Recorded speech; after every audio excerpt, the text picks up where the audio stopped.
Over the past year, Parliament has introduced three important constitutional amendment bills. 129 talks about simultaneous elections.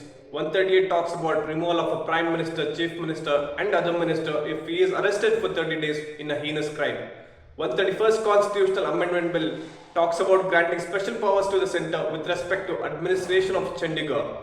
So in this context, it becomes important to know the procedure involved in the amendment of a constitution. Constitutional amendment chapter can be found in the part 20th of the constitution. It is borrowed from South Africa. And according to Article 368, Parliament has the power to amend any part of the constitution by addition, variation or repeal. Constitutional amendment bill can be introduced in the Lok Sabha or in the Rajya Sabha, and it can be introduced either by a minister or by a private member.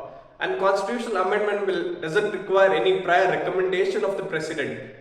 And this bill needs to be passed in the Lok Sabha and in the Rajya Sabha separately by a special majority, that is absolute majority plus 2/3 present and voting.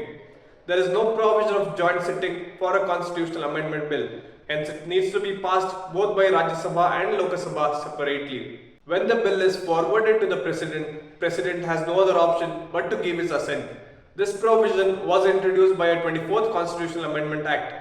Basically, there are three types of majority, that is simple majority, special majority and a special majority with a ratification of 50% of states. In this context, any bill passed by a simple majority is not considered as an amendment under Article 368. For example, if there is any changes in the 5th and 6th schedule, if there is any changes you are going to make in the Article 2 and 3, or if you are going to increase the number of judges, or if you are going to confer more jurisdiction to the Supreme Court, these provisions are not considered as an amendment to the Constitution.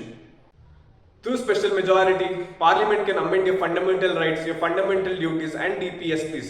86th Amendment introduced Article 21A to the Part 3 of the Constitution, that is right to free education. And 42nd Constitutional Amendment introduced the Part 4A, that is your fundamental duties.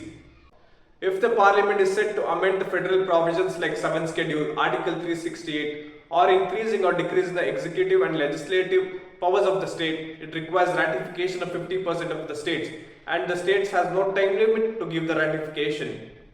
Until now, Constitution has been amended for 106 times. So here it becomes important to know the last 6 amendments to the Constitution.